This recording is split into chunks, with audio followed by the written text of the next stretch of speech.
Today I'm going to go over how to do the hydrocarbons lab, which is basically a review of hydrocarbons. So first thing, we've got our general formula up here. Don't forget about that. You get them off table Q, so that shouldn't be a big deal. And when you look at problem number 3 in alkanes and then 4 in alkenes, I did them for you. So for propane, it's going to be 3 carbons. You're going to make sure you write the H's in. No, you don't get to not write them out.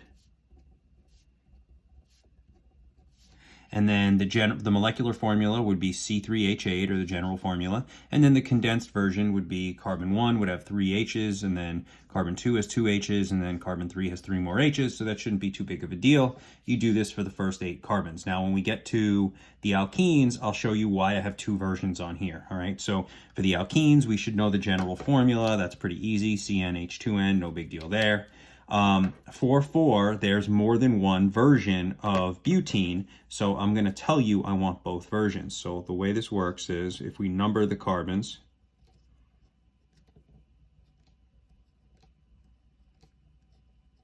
we see that it is 1 butene and 2 butene are the 2 versions. And what this means is the carbon double bond is between carbons 1 and 2, and here it means it's between carbons 2 and 3. The reason there is no such thing as 4 butene is this. If I did 4 in a row, and I put the double bond here, I would just number it this way. 1, 2, 3, 4. And so the reason there's no third version is because once you get to the halfway point, so here's the halfway point in the molecule. Once you get to past the halfway point, everything that you did on the left side is just a mirror image of what you would do on the right side. So once you hit the halfway point, you've done all the versions. All right, so that's the reason there's no such thing as 3 butene. It's really just 1 butene reversed. They're both C4H8, and then their condensed formulas are going to vary because of where the double bond is, so be aware of that. And again, you're going to put all your H's on here. So you're going to want to write small, or you can put the multiple versions on another sheet of paper.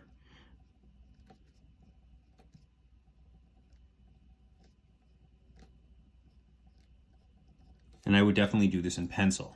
So let's go to the next page, which has one more I'll do with you. So as the number of carbons in the chain increases, the number of versions increases. So when you get to 6, you get 3 different names. So I'm just going to set them up. The easiest way to do it is put your 6 carbons in a row.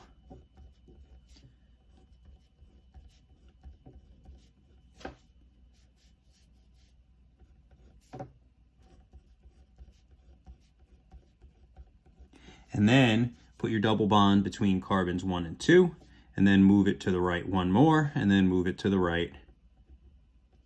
That's a triple bond. And then move it to the right 1 more. All right, and so that's all you're going to do. So when you number these, carbon 1, 2, 3. Now you could number them all, right? You could go 4, 5, 6, but you only really need to know that it's between, once you hit carbon 1 and 2, it should be fine. It should be included in the name. So this would be 1 hexene, and then this would be 2 hexene, and this would be 3 hexene. And then don't forget about your H's, obviously. Remember, every carbon needs 4 bonds. So since carbon 3 in this lower one has 3 bonds, it only gets 1 H. Since carbon 4 in this lower one has 3 bonds, it only gets 1 H, and then the rest go like normal, so be aware of that. So that's what you're going to do when you have multiple versions. So you're going to have 3 different names. You can condense the formula, so you could just say C6H12, because they're all C6H12, right? That's what an isomer is. And then your condensed version, you're going to need 3 different condensed versions because you have 3 different molecular structures. So be aware of that. And then the same goes for 3 carbon triple bonds, so alkynes. So you'll get multiple versions when they get bigger than 4. One thing I did want to mention is a lot of people ask me this, well, why isn't there 2 versions of 3 carbons? So like when we get to 3, so here's 3 in a row, why is there not another version? Meaning, why don't you just do this one? And the answer is because if I numbered it this way, I call it carbon 1, carbon 2, carbon 3, and then this one I would just call carbon 1, carbon 2, carbon 3. So since there's only one version of that molecule, I just call it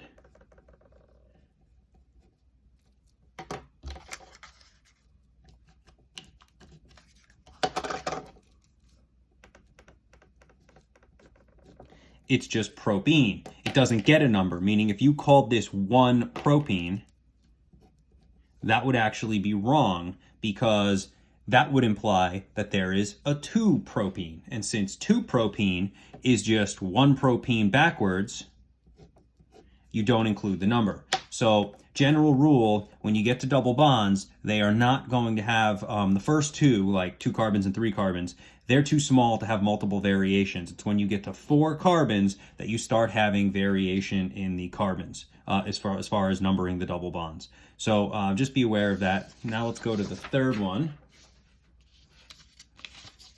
Third page is pretty easy. So this is the end of the alkynes. And then for hydrocarbons, you just need to tell me, are they saturated or unsaturated? You can find that in your notes. The ending you can get off table Q, same as the general formula.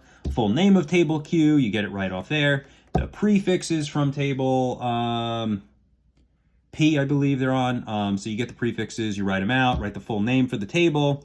And then for these guys at the bottom, all you're going to do is I want to know what group they belong to. So if you compare the 3 general formulas, right, in this case, N would equal 3 for this problem because it says C3. Which general formula does it fall into? Is it CnH2n plus 2 for alkyne or ane, CnH2n for alkene, and then 2n minus 2 for alkyne. So for this one, if N is 3, then the one that this fits in is the alkane, and its name would be propane. For these, if they have a double bond, and then there's the name of the table you're using to do that, which should be pretty easy, or basically where I got this information from. What you're going to do for these names, just general names. I don't care for these names if they don't have a number, because basically, for example, if there was a 4-carbon chain where there was a double bond or a triple bond, you would technically need a number. But based off this information, there's no way of knowing the number based off just the formula. So since we don't know the number, we just drop the number. All right, I don't really care about the number for this page, or at least for this section. I'm just really seeing if you know which formula fits into which category and how it would generally be named, minus the number. Last one, our favorite, isomers, multiple things. So for the ones where you have a name, you draw it out. It's that simple. For the ones where you have a formula, you name it. So if you don't know how to name these, go back to the notes on naming these larger isomers. I have notes on these. And then for these, they're smaller isomers, also have notes on these. These shouldn't be too terrible. For these guys, you just draw them backwards. So for example, butane means put 4 carbons in a row and make them all single bonds. Then you number them. 1, 2, 3, 4. And then 2-methyl says on carbon 2, put a branch of 1, which is a methyl. Add all your hydrogen, and you just did 2-methyl butane.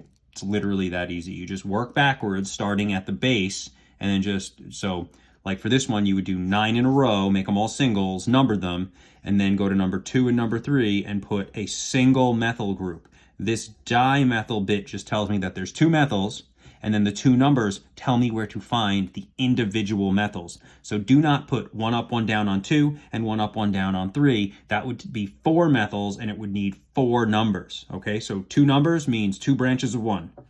This dimethyl part is just telling you that there are 2 of them, and then the numbers tell you where to find them. All right, and then the last one I want to mention, because you should be able to do all the rest, they shouldn't be too terrible. Think of this as a bonus one. So it is a diene. Think of it like this. So di in nomenclature, right, means 2. Ene tells you that there's a double bond. So diene means that there are 2 double bonds, and there happens to be 2 numbers which tell you where to find the 2 double bonds. So also, the general formula will never work for this one, because as soon as you add more than 1 double bond, those general formulas fall apart and they change. So you can't use general formulas for that. But that's everything you need for this lab.